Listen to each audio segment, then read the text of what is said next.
It's a roller coaster of an episode today as we discuss two very different topics, the Maury Island Incident and the Kirtland Cult.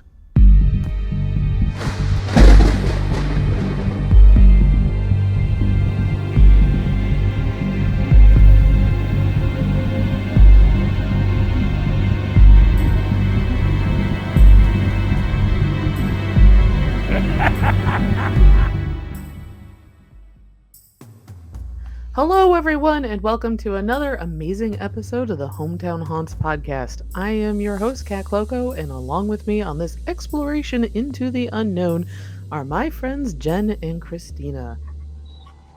Hi, everyone.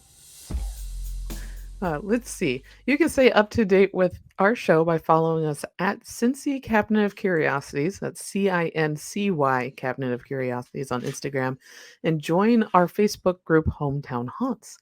We're dying to hear about your personal encounters with the paranormal and fringe history from your neck of the woods. You could send your stories over to hometownhauntedmail@gmail.com or join the aforementioned Facebook group, Hometown Haunts, and share it there. And we will read those stories on this show. We really love hearing stories. I got a few when I was at CXC this past weekend, but we can talk about it in a minute. Also, that little wailing that sounds like a sad Wookiee is my dog Yeti because he is whining at me. So he'll be our fourth host, I think, tonight. You can find our podcast on Apple Podcasts and on Spotify and watch our show feed on YouTube. Just find us by searching Hometown Haunts on the podcast search. Please take a moment to rate and review us on those platforms so other spooky lovers just like yourself can find the show. Link in the show notes. And we're switching things up a bit this season with two of us presenting shorter stories of the strange and spooky along with our listener stories. So you don't have to hear me monologue for 40 minutes straight, because who wants to do that? I guess everyone else did for the past 3 seasons where we're trying this. It'll be fun. So tonight it is myself and Jen, and we're going to be presenting stories, and they are vastly different in topic. It will be fun. So for tonight's show, we are going to be talking about the Maury Island Incident and the Kirtland Cult with Jen. So stay tuned for that. We got some show announcements before we move on into those topics. Friday, October 13th, my old webtoon comes back to webtoon. It's called Spiritus Maximus. It is a post-apocalyptic monster comic. And it's been on hiatus for 4 years because no one wanted to read a post-apocalyptic monster comic during COVID. No.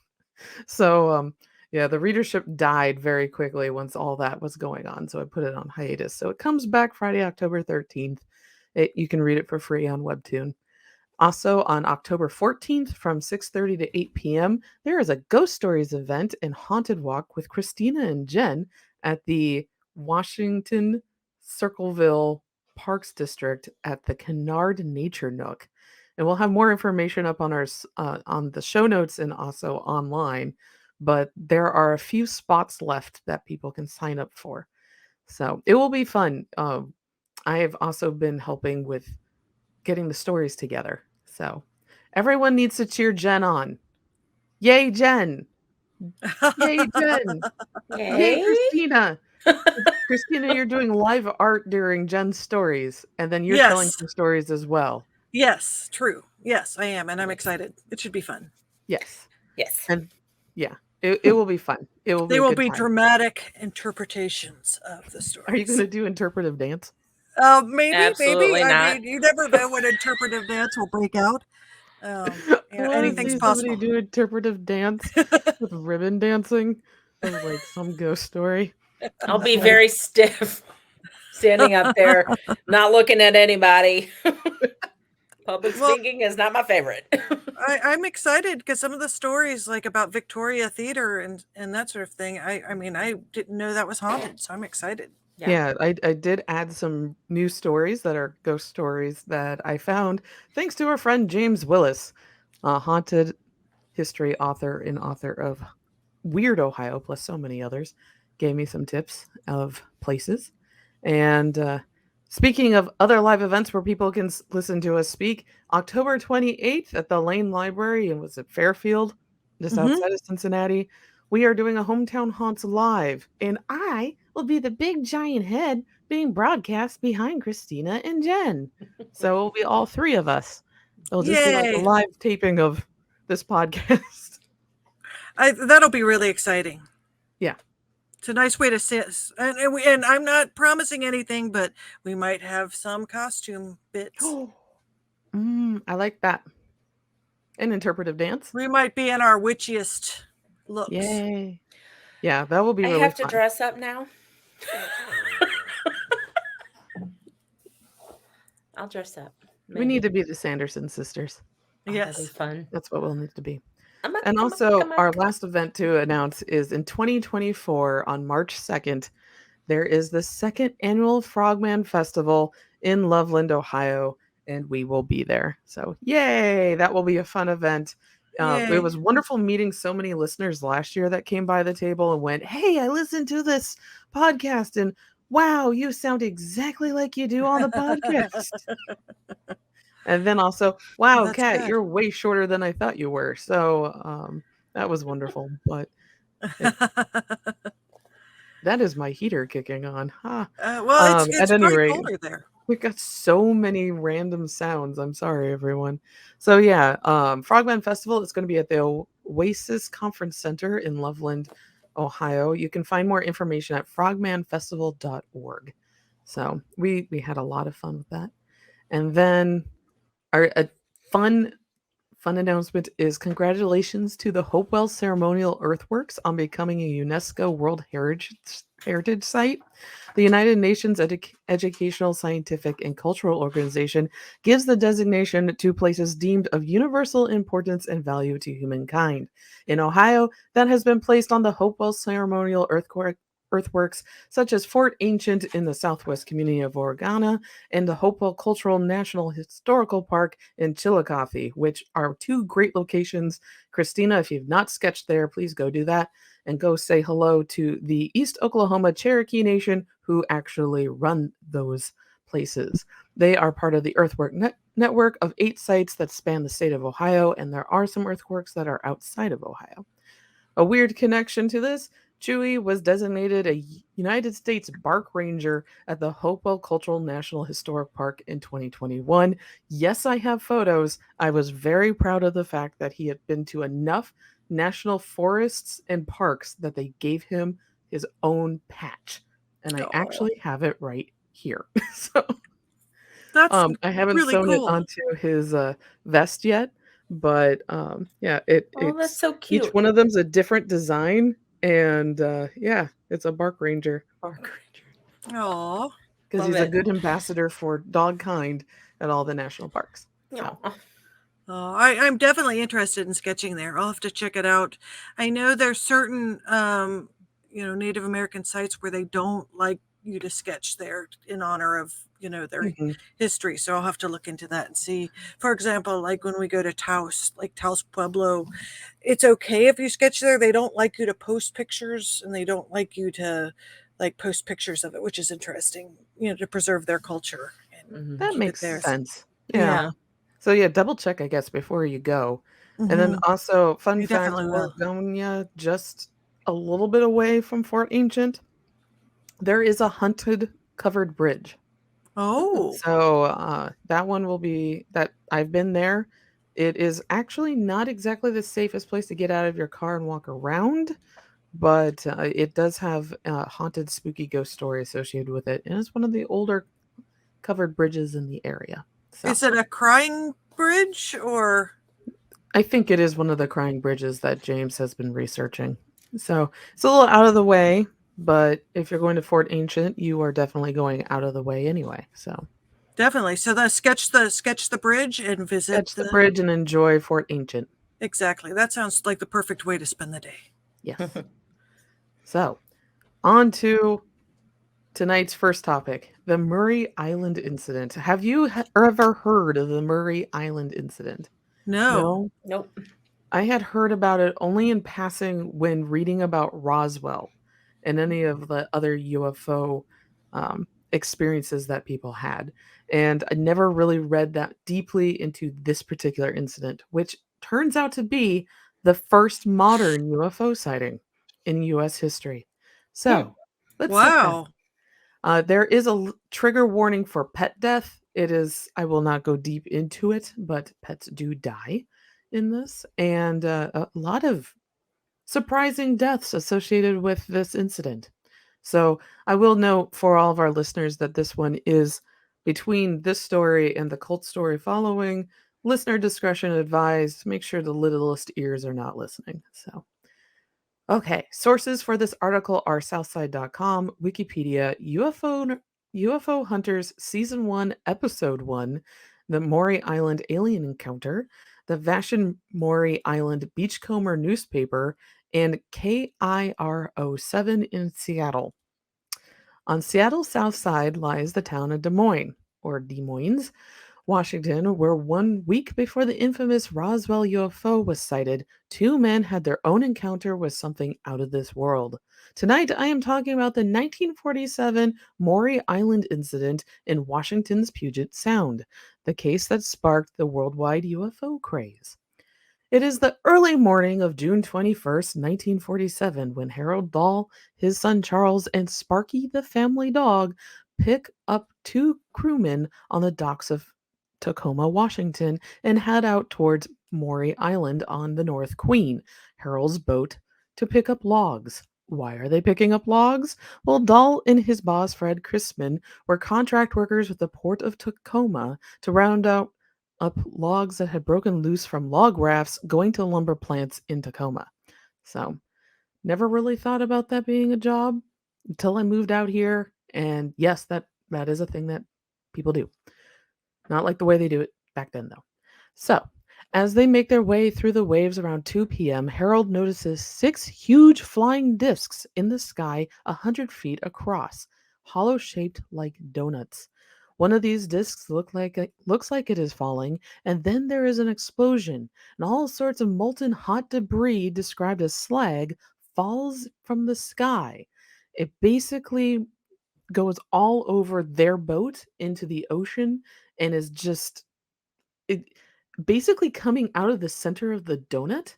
So ufologists have speculated that this is something that had to do with the components of how this particular UFO worked, and they decided to um, just dump their contents on top of the boat. It kind of reminds me of when the rock band dumped its contents of their bus onto a boat in Chicago about Dave 20 Matthews. years ago. Yeah, the Dave Matthews Band incident. Yeah. They got Dave Matthews basically on this boat, but the slag is not waste. It is described to be hot, molten, almost lava-esque discs that are raining down on them. So the boat is damaged from the debris. Charles's arm is burned, and in some accounts, it is reported to be broken. And it also kills Sparky. One of these things falls on him and kills him.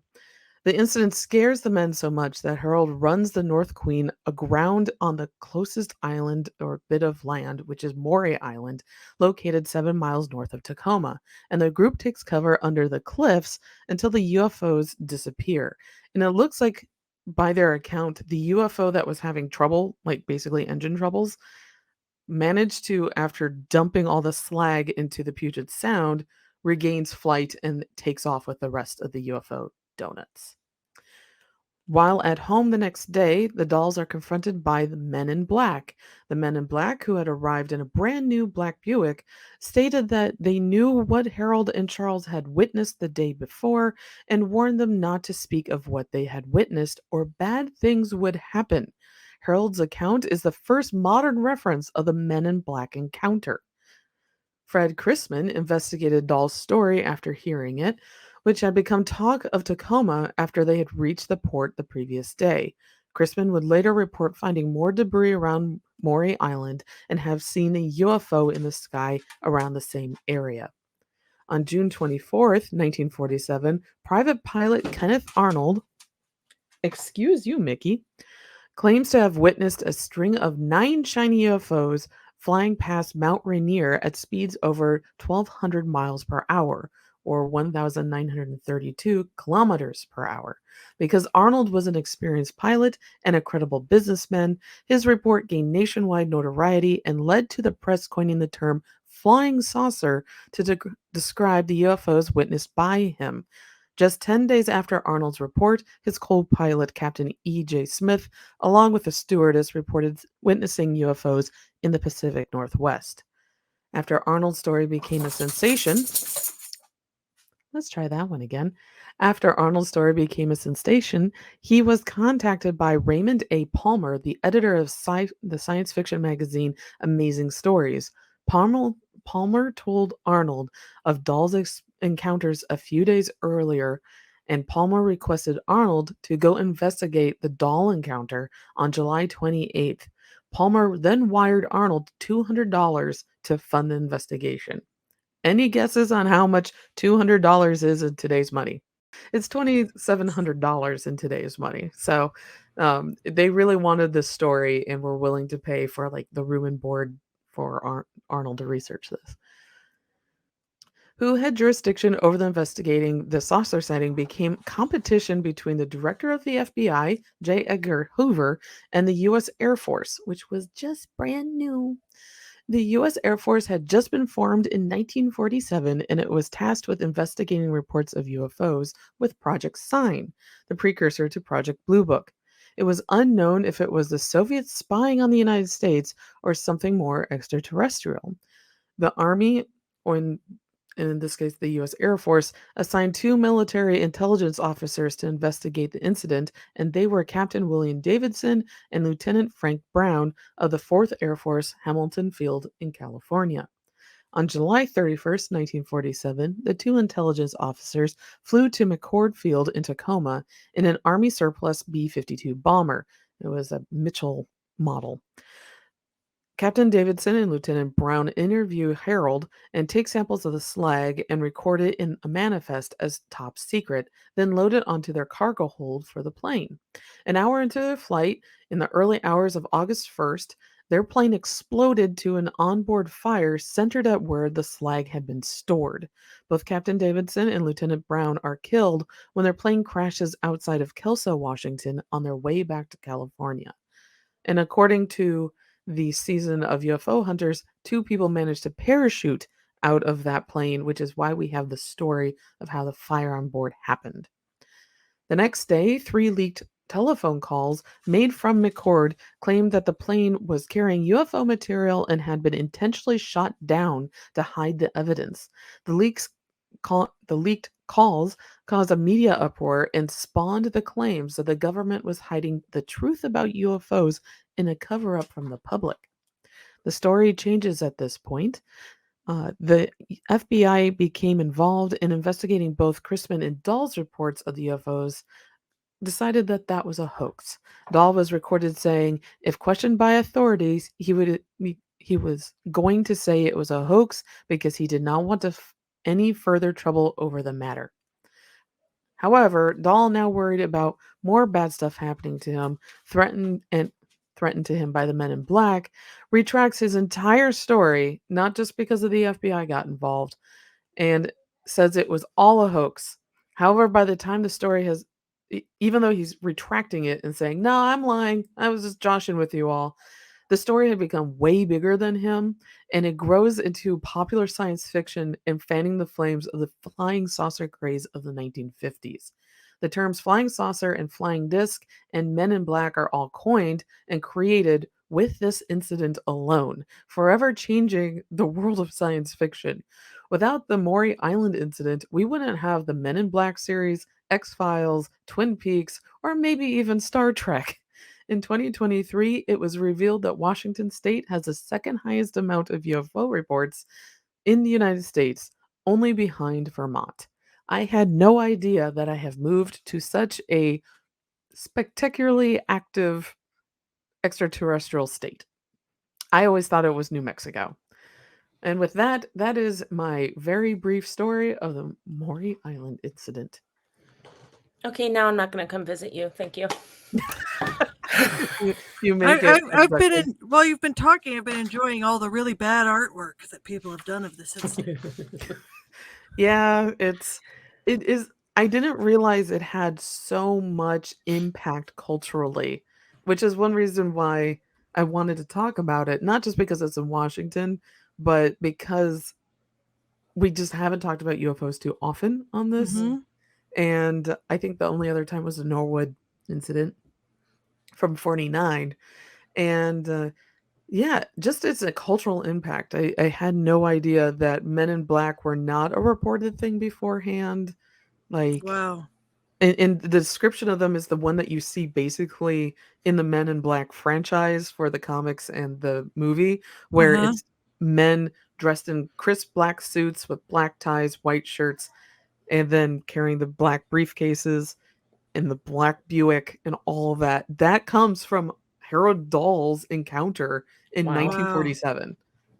That's amazing. And then the Amazing Stories connection was interesting too, where he was going to pay the money for Hmm. the any news about it. Very similar to the thing I had just posted today that friend of the show Amy had posted about Ring saying if you get a UFO, if you get an extraterrestrial at your shown on your Ring doorbell, that they will pay you $1 million. So everybody check that footage.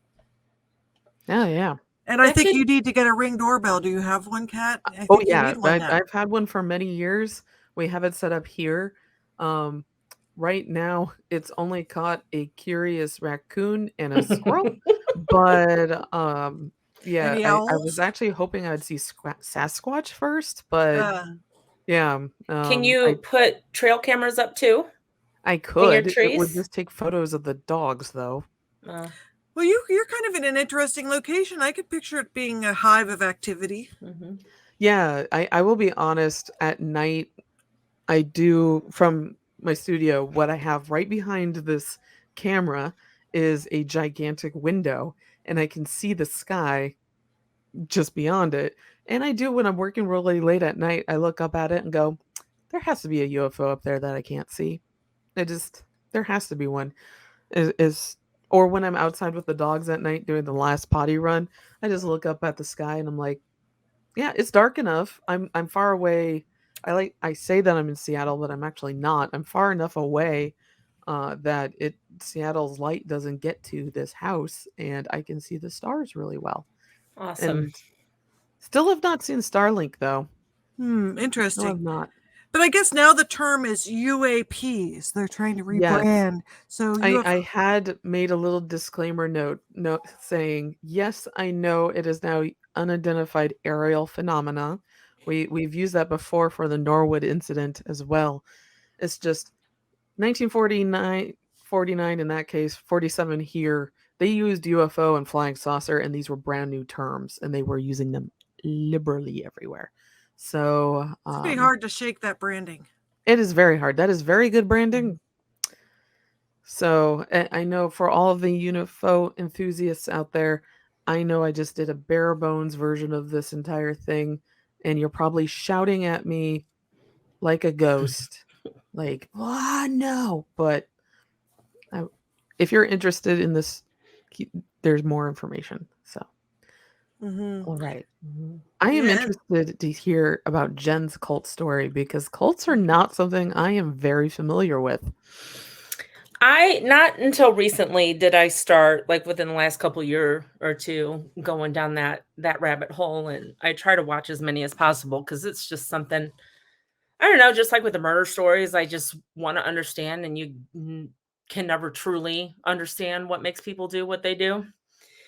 So this one is it's called the Kirtland, Ohio Cult, and it's in Kirtland, Ohio, which is a small town east of Cleveland. And it takes place in 1989 to 1990. And tonight's sources are from Murderpedia. Um, and on the Murderpedia website, prodeathpenalty.com, and a record or transcript of the direct appeal in 1993, State versus Lundgren, which is the cult leader. And also, if you want to watch more Deadly Cults, season 1, episode 2, this is featured and it's on Bravo. And I do have to I find it funny that both of our things are like the first season, first and second episodes. 'Cause that's funny. yeah, they're just I so didn't well catch it. known Yeah, that yeah. Okay, sorry. I that's don't mean okay. to interrupt. Good. No, it's fine. Um, and an article by, let's see, Benjamin H. Smith from Oxygen.com. How Jeffrey Lundgren and the Kirtland Cult executed a family of 5 in their own circle. Okay, I'm going to read from my paper because that's just me. So, also, side note, Melonheads from Kirtland, Ohio. Yes. Yes, which I believe we talked about.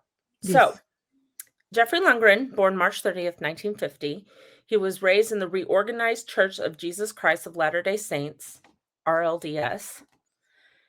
In the early 1980s, Lundgren moved to Kirtland, Ohio from Missouri with his family and became a senior guide at the Kirtland Temple and taught classes on the Bible and the Book of Mormon. In 1987, he was fired from the temple for embezzling and evicted from his home, which was provided by the temple. But by this time, he had already started building his own following in church. And he ended up in a rented farmhouse after he was fired, and where he lived with his family, and about 20 or so of his followers lived there also. Wow, so he already made a compound as soon as he got fired from the Mormon church. Yeah, he started building his following while he was still there, I think. Wow. Okay. Yes. So okay, he ready to move. Okay, group members signed over their paychecks to Lundgren and called him Dad. Okay. No. Now, no, I know. So, on the grand scale of things, this is a pretty small cult, but what they did was horrendous. So, the Averys, which is the family that is unfortunately unalived, were a family from Missouri. They joined the group in 1987. It was the dad, Dennis Avery, 49, his wife, Cheryl, 46, and their daughters, Trina, 15, Rebecca, 13, and Karen, 7. The devotion of the Avery family wasn't enough for Lundgren. The Averys decided against living at the farm with the rest of the group and kept the proceeds of selling their Missouri home. Lundgren didn't like that. He wanted their money, and he wanted to have them with him. So Lundgren's opinion of the Averys were that Cheryl was too independent for a woman, and then the kids were misbehaved, and he had a general dislike for Dennis. By 1988, Lundgren began preaching about the end of days and wearing military fatigues. He insisted the men of the group take up firearms training. His sermons promised to bring his followers to a holy state of being called Zion and would witness the return of Jesus Christ. He decided the best way to achieve Zion was to take the Kirtland Temple over by force on his 38th birthday. After a disgruntled follower reported the attack plans to the police, the whole thing was called off. By 1989, Lundgren switched tactics and decided the only way to reach Zion was by blood sacrifice. The group will achieve this by selling off all possessions, going into the wilderness, and with firearms and military training. The Averys, still devoted to the cause, decided to follow their prophet. But unknown to the family, Lundgren told the rest of his followers that the Averys were to be the blood sacrifice. By doing this, they would attain Zion and reach the promised land. Group members began to covertly dig a 6 by 7 foot pit in the barn behind the house. On April 17, 1989, Lundgren invited the Averys to dinner at the farmhouse. After dinner, Lundgren made his way to the barn with his son Damon and followers Richard Brand, Ron Luff, Greg Winship, and Daniel Kraft, while the Averys stayed in the house. Lundgren directed Luff to bring the Averys out to the barn, one by one. First, Dennis Avery, under the pretense of helping to prepare for the wilderness trip, was led to the barn. He was incapacitated with a stun gun, bound with duct tape, shot in the back, and dropped into the pit. Next, Cheryl Avery, stun gun, duct tape, shot, and into the pit. Then Trina Avery, 15 years old. Love said they were playing a game in the barn. Trina, too, was bound with duct tape, shot, and dropped into the pit with her parents. Finally, Rebecca and Karen Avery, 13 and 7 years old, respectively. Luff offered to show them horses in the barn. Luff carried them to the pit, bound their hands and feet, and dropped them in with their dead parents and sister. Lundgren then shot them. After Lundgren shot and killed the family of 5, lye was poured over the bodies, and the pit was filled in with rocks and dirt, then covered with old appliances and garbage. Coincidentally, the next day, the FBI visited the farm to investigate the group's plan to take over the temple.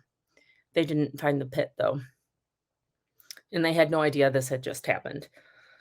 Lundgren and his followers fled to West Virginia, where they continued military training while camping in the woods. After 5 months, the group left West Virginia after local authorities suspected them of being connected to the Kirtland Temple investigation. Lundgren and a few of his followers landed in Missouri. In December 1989, Lundgren decided he needed to take a second wife. He set his sights on Catherine Johnson. Larry Keith Johnson, Catherine's husband, didn't approve of the new union and decided to give the authorities in Kansas City, Missouri, a visit. Johnson told the authorities where the Averys were buried in the barn. On January 7th, 1990, Lundgren, his wife Alice, son Damon, and members Catherine Johnson and Daniel Kraft were arrested in a motel between San Diego and the Mexican border. Yes, they were fleeing. Lundgren's wife, son, and 10 other members of the group were indicted on charges related to the murder of the Avery family. Most pled guilty in cooperation with the prosecution in exchange for lighter sentences. On August 29th, 1990, Lundgren was found guilty on 5 counts each of aggravated murder and kidnapping. At his sentencing, a few weeks later, he was sentenced to death. On October 24th, 2006, Jeffrey Lundgren was executed by lethal injection. I pared it down a lot. There's a lot of details missing, but they're kind of gruesome, and I didn't want to get too deep into that. Read more of it because it's a disturbing. Any cult is disturbing, but how you can get about 10 to 20 people to follow along murdering a family of 5 is That's heinous. It's horrendous. That's a lot of brainwashing that is encountered. And wow. It's just the massive cult killings they bother me a bit. Mhm. I don't read a lot of cult stuff, but it's really scary. Just It getting is. the followers, getting everyone to sign over their personal possessions over to them. Like, this is the best use of my money. This is where it needs to go.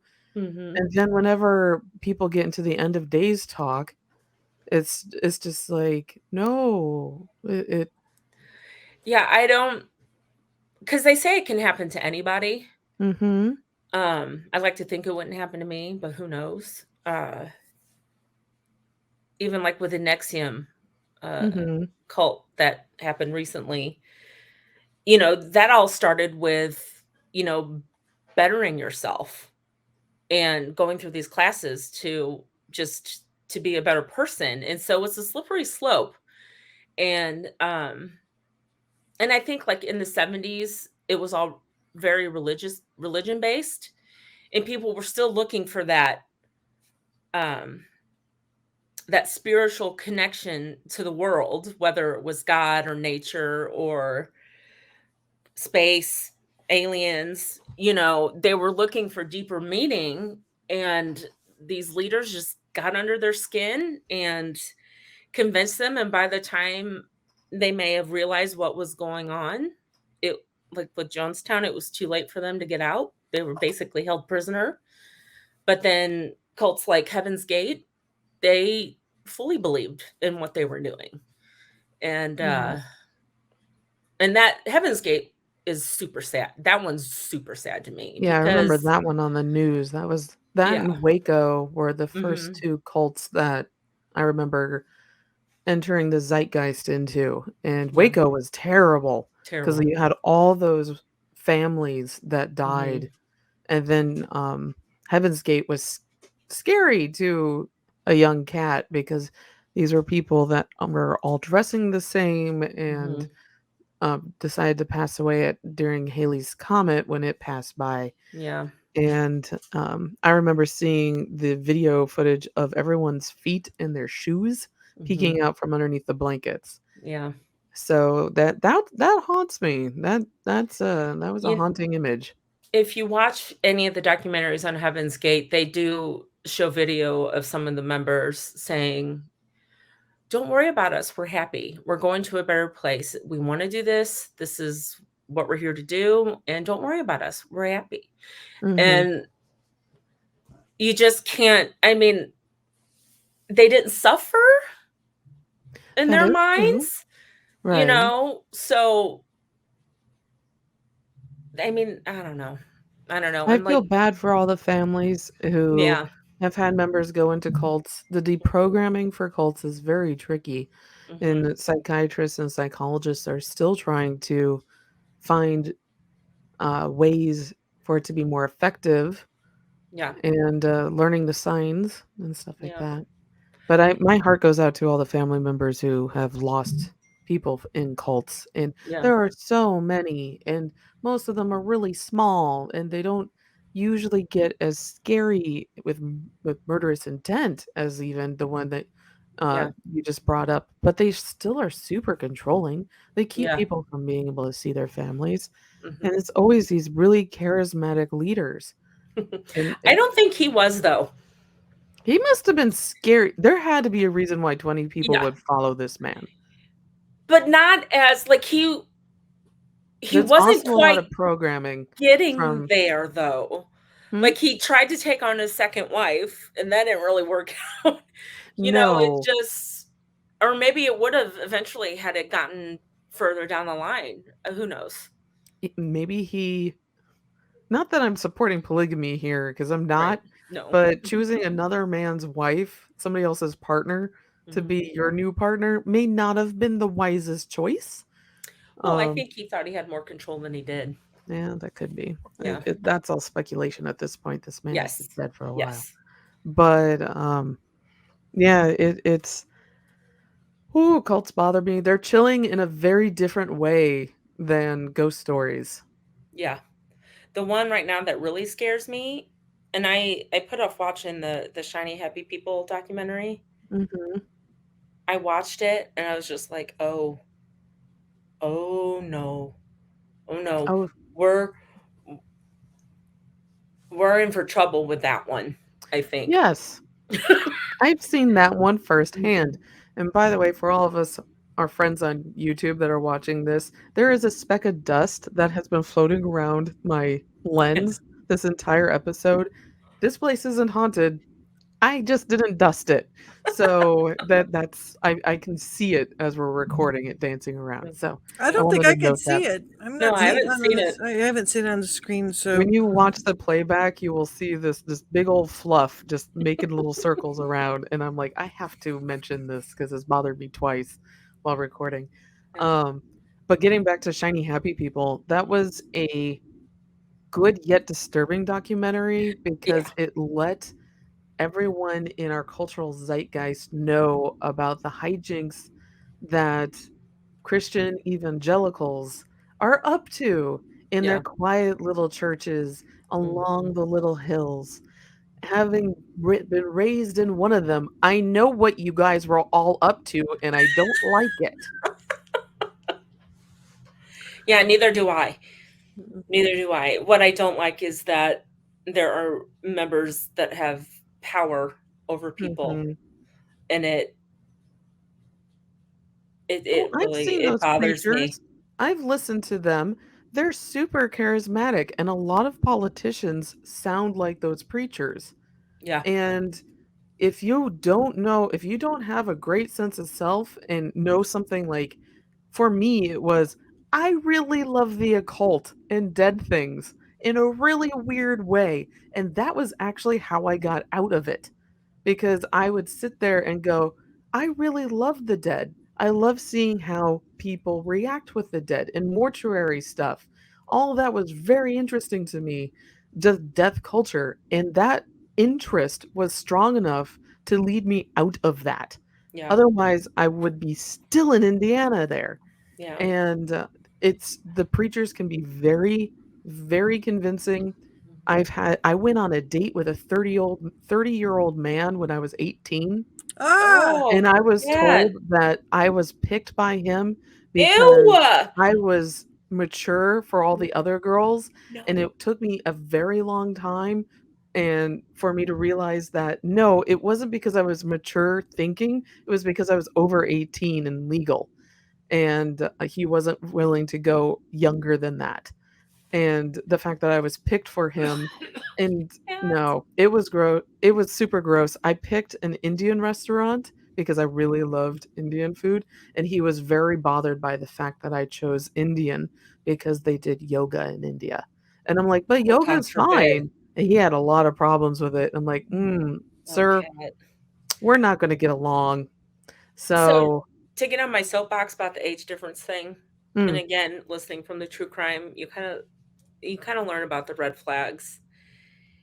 Even if you are 25 and your partner is 45 or 50, I still don't think that is a good union. I still think the older person, especially if it's male, is into it for not necessarily good reasons. And I'm sorry, this is not a blanket statement. I mean, there are relationships that work, but especially 18 to 30, you're trying to control that person because an 18-year-old doesn't know the same things a 30-year-old does unless they've lived a completely different life. It just, I don't know. It bothers me. It bothers me. I kind of think people shouldn't get married before they're 30, but that's my opinion, and feel free to cut that out. I don't want to cause problems. It bothers me when men want to take advantage of young girls or young yeah, women. I got married very young compared to my peers at the young age of 24. Mhm, I had friends that did get married right out of high school, but mhm. that was for a different reason. That wasn't a religious one. But that I'm aware of. But yeah, that entire culture is very oppressive, Yeah, and there is a lot of internalized misogyny that happens, which I am going to, just from my own life experience, kind of assume that was happening in this cult as well and mhm. other ones, where women don't realize they're being oppressed because it's all they've ever known. Right. And I've run into that even with some ladies that are out in the secular world, but Mhm. grew up in a similar situation than I did. And we have a lot of internalized misogyny that we're trying to get over ourselves.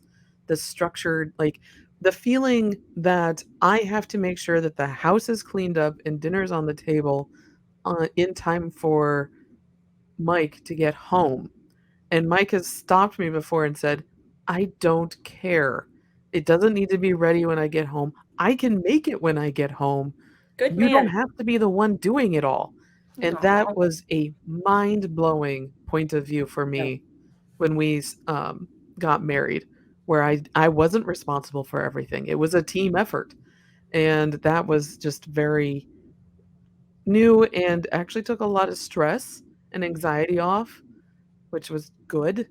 Um, That's I'm the thing. sorry, the pipes are now what you hear. This house makes a lot of sounds that we're all getting used to. Yeah. Sorry.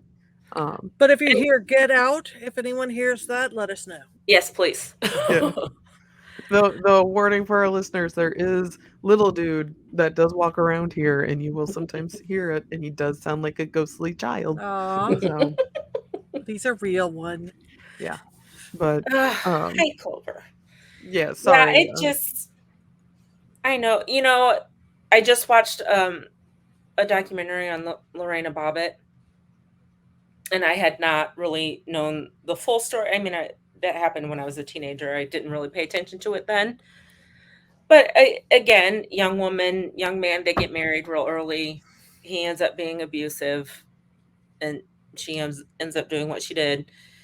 And I think she just, you also, women are taught to want to be loved and to stay in marriage and love your husband no matter what or whatever. And it just, your relationship needs to be a two-way street. It can't be one-sided. That's all.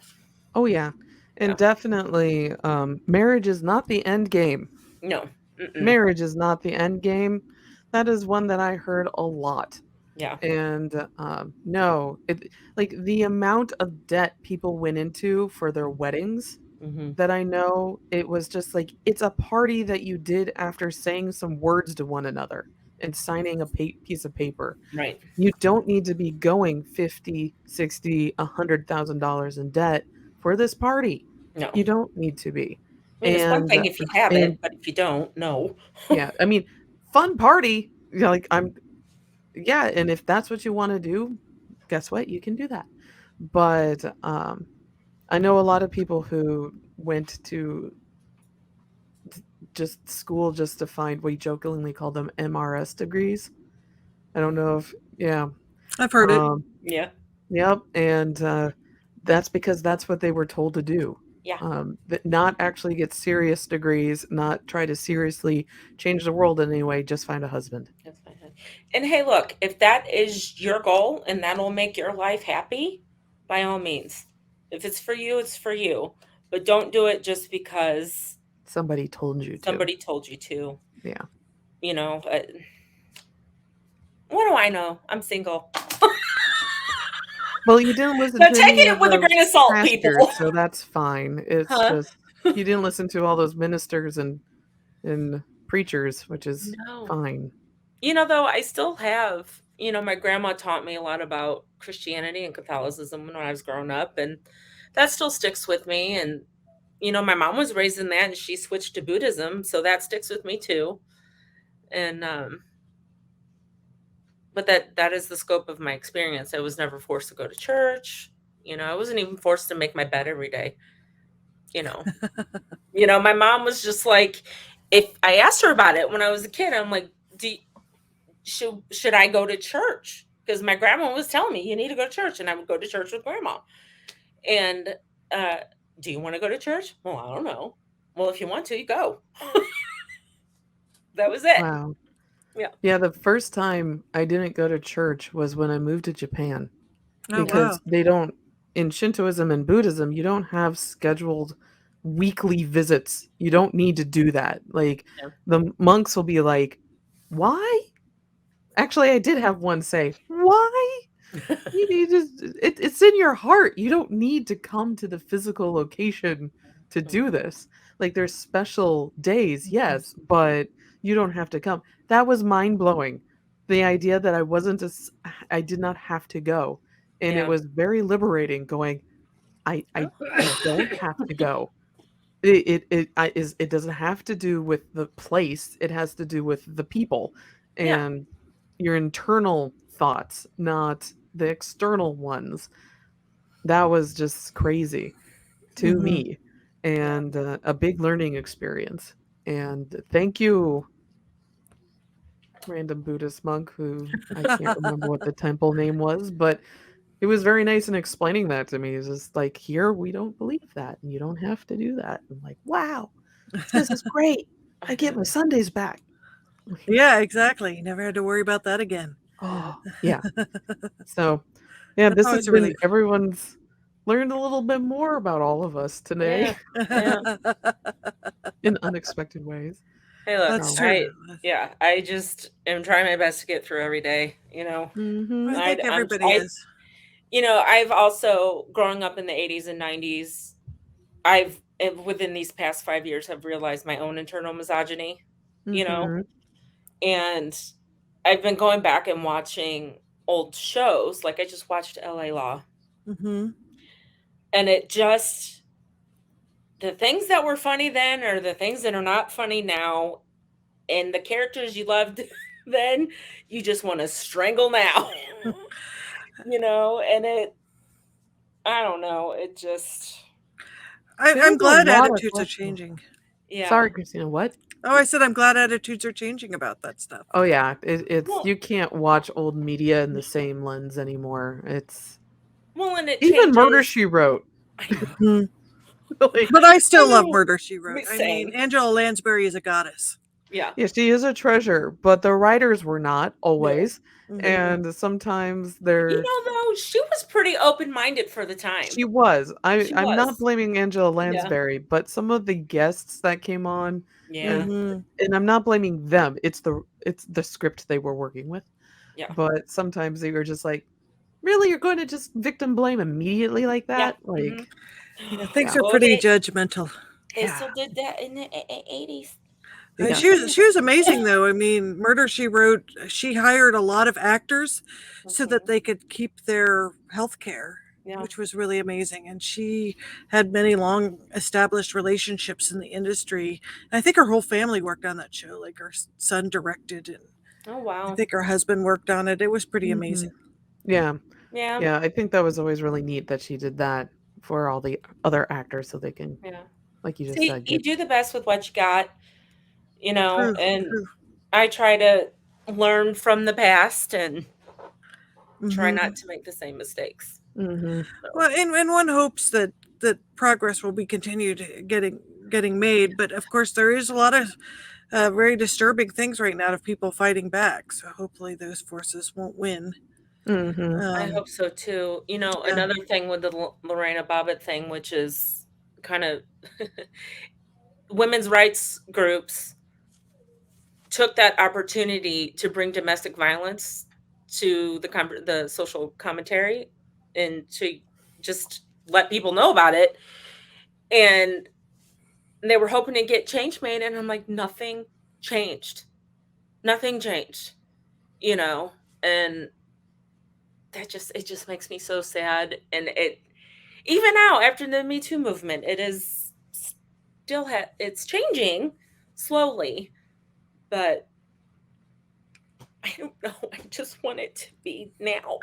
Well, when you think about women didn't even used to be allowed to have checking accounts or credit cards or I whatever. know. In the 70s. Thanks, Ruth Bader Ginsburg. Yeah. Because women before that weren't allowed to have their own accounts. Oh God, no. Me, I would have to live with my sister and her husband or my brother. Yeah. So one hopes that things will keep moving forward, but there's a lot of crazy people. I know. Mhm. And these cults, They can't win. You're always going to have people trying to control other people. Yeah. And you can have also, I've also learned that people can control you with mental health speak. There's a term for it, like, oh, what you're doing is affecting my mental health. Don't do that. yeah, I've read some articles about that recently because that weaponizing. Yes. Yeah. Weaponizing mental health speak. And I'm like, that just takes it to a whole new sinister level. Yes. Yeah. Mm-hmm. Yep. So, Well, what an episode.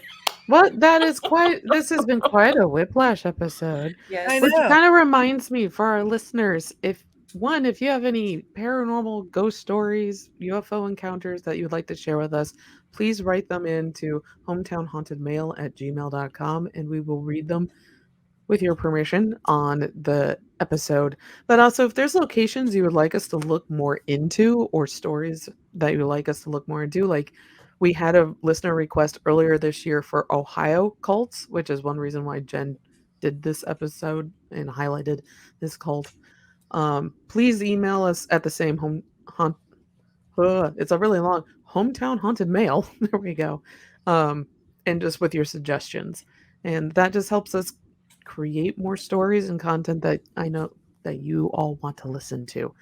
So with that, I guess watch out for owls and Yes. don't drink the Kool-Aid. Yeah, but have all your rings ready so that on your houses to look for aliens because you could win $1 million.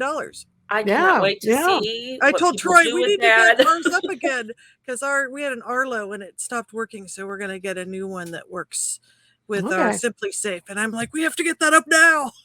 Don't you think though that's You can pretty catch easy the to next Fresno night crawler. fix? Exactly. I mean, who knows what we'll see rolling down North Bend.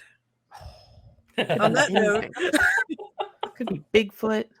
Could be the yeah. Cincinnati chili monster. All Hey, sorts of fun things. a chili Ooh, monster. chili, I I'm think that hungry. could be a thing. Yeah. The chili monster is the thing you see at the end of the visit once you've eaten everything. Anyway, on that note, everyone, stay safe, stay hydrated, eat your chili. Good night. We'll see you next week. Bye. Bye. Bye-bye.